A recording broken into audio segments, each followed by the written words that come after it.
Hi there, brick builders. Today we got something special again. We got a Technic set. To be precise, the Technic Traktor from Winner Bricks, which astoundingly resembles very close the John Deere 9620 RX.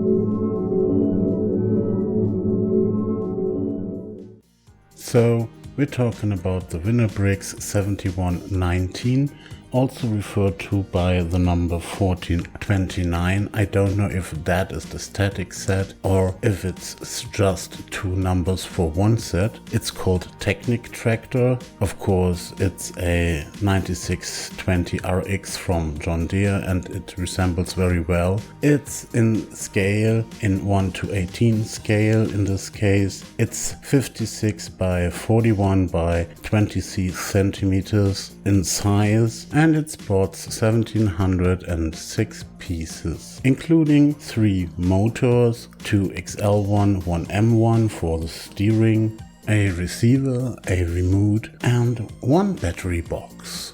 And of course, and very important, a dream catcher. In the set we also find 2 sticker sheets, one with the normal sticker stuff and one shiny bit for the mirrors. And of course the instructions, which don't pose any riddles even if there is nothing great out, but Winner does work a lot with errors and sub-assemblies and sub-build steps, so that even a rather beginner can do this. The whole instruction set sports 103 pages. It is divided into 5 parts, 5 bags with 1 part in each. And with every part the step counting is resetted, so you begin with the 1. I don't consider myself as a guru of Technic building, but hadn't had any problems so far with the building.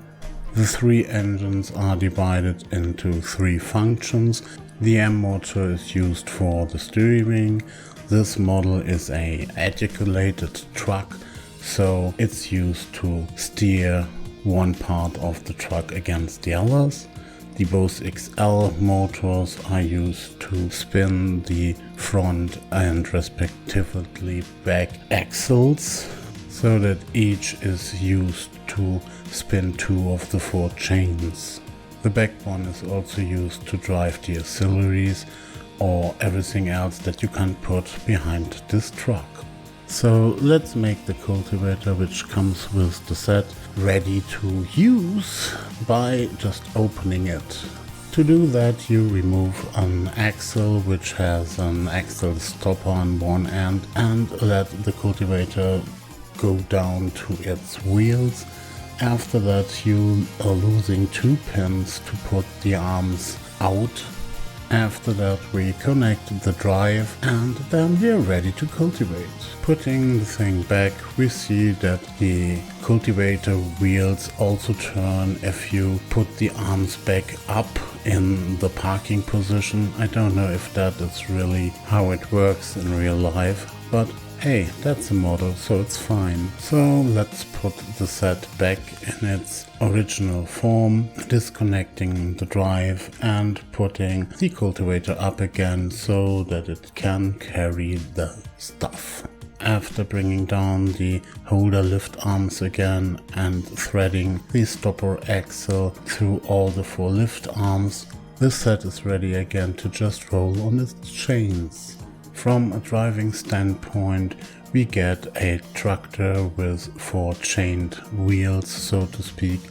We got that articulated so that the whole machine can turn in a standstill. Some say the motor for the steering is a bit weak. That might be true, but in the end it does its job. Opening the hood or the bonnet, as some might say, we reveal the battery box, and the battery box in this case it is. As you might see, there is a movable axle inside this hood with a ball head so that you can just fixate the bonnet open, which I forgot in this take, of course. But as revealed, it's a real battery box with 6 AA cells in there and a switch to switch it on or off, I guess, and just one plug in there that goes to the receiver. Here we have 3 of the 6 cells visible.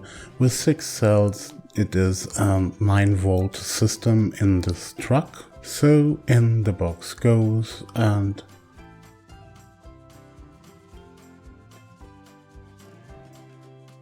just close the door. The light we can see here is the light at the end of the receiver. It's a 2.4 GHz radio receiver, which comes in a form factor that resembles the infrared receiver from Lego, but it's radio, so there is no line of sight necessary.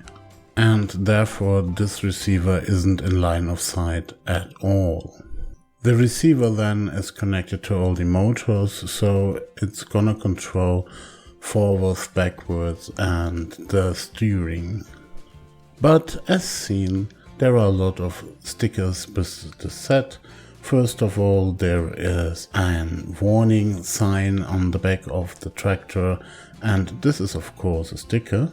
Then we have a lot of design pieces around the vehicle, mainly on the back, on the side, on the front, on the bonnet. We got the winner sticker on the back of the cabin. We got the mirrors finished with stickers, shiny stickers, reflecting stickers. We got the 9620 RX on the hood left and right, not the John Deere of course. But on the other hand, we also see the different panels.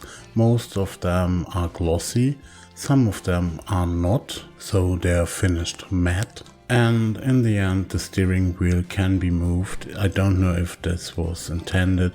It's not moved by the steering, of course, but it can be moved in different directions. Here we got the remote. The remote has 2 digital sticks on it to perform at least 4 functions. In this model, this is used to perform forward, backwards, steering left and right. With every stick you can, with the little switches down, the black switches, you can revert the direction of functionality. So you can make moving forward, moving backward and vice versa. Also you have 4 base channels to use, so in the end you could steer up to 4 machines with this remote. It is also a bit pimped with a wheel for the steering, but of course it's all digital. And of course it's blinking when you use it. So you also got an on-off switch, which is rather good for the 2 AAAs in the battery compartment of this remote. And then disaster struck. During the building phase, I dared to test every motor or every connection, and I did find out that the steering didn't work. Didn't work at all, of course. So I started fiddling around with the connectors and building up knowledge what did work and what didn't, and found out that the culprit likely was the receiver.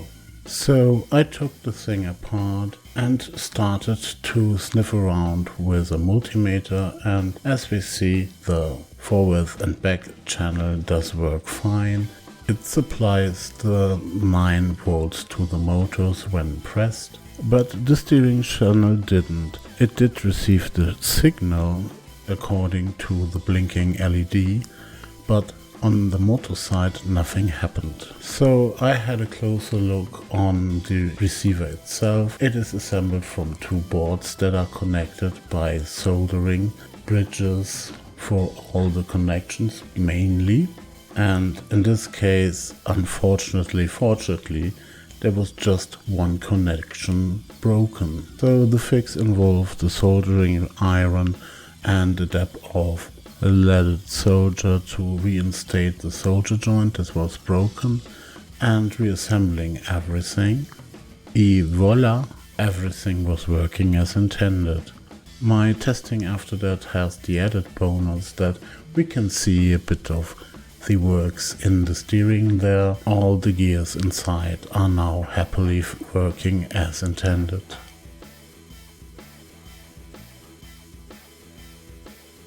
So let's have a good look about how the package came to me. In this case it came in a brown box, as we can see. In this box were packages, 5 of them for every part of this build, and of course single packages for all the motors, the receiver, the remote and the instructions. So inside the big part packages there were pieces packages, so there were packages in packages, but it was not as bad as you have it with something like most Kobe sets. It was alright in the Mold King style, I would say.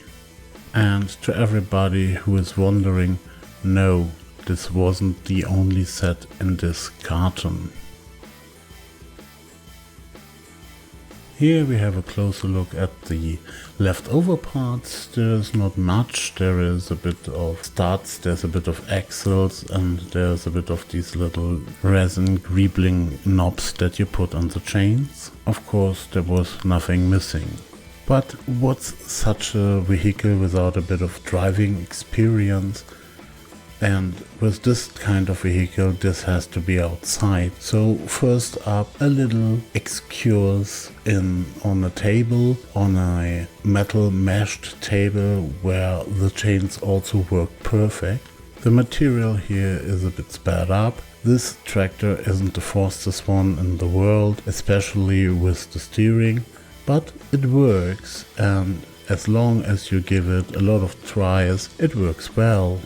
But tables are tables, and a real floor is a real floor, and so we got a bit of pavement here where this set does work perfect as well.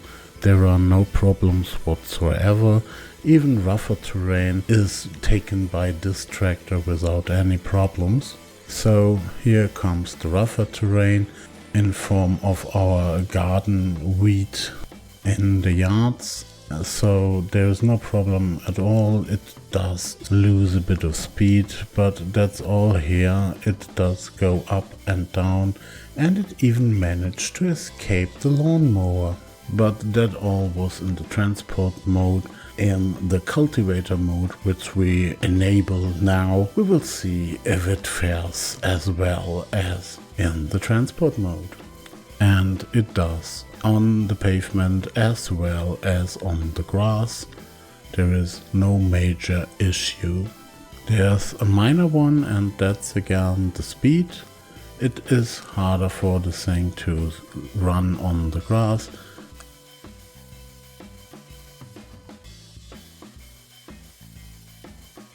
And there's another minor issue.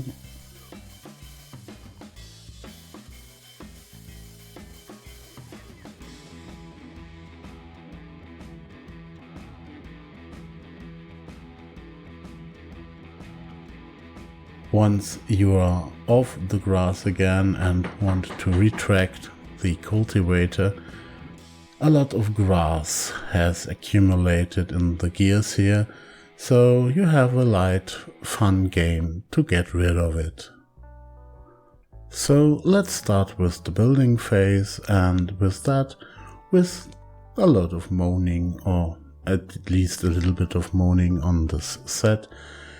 First of all, it's a Technic Traktor with a remote, with 3 motors, with an own receiver for not too much money in the end. So it is a great value for what it is.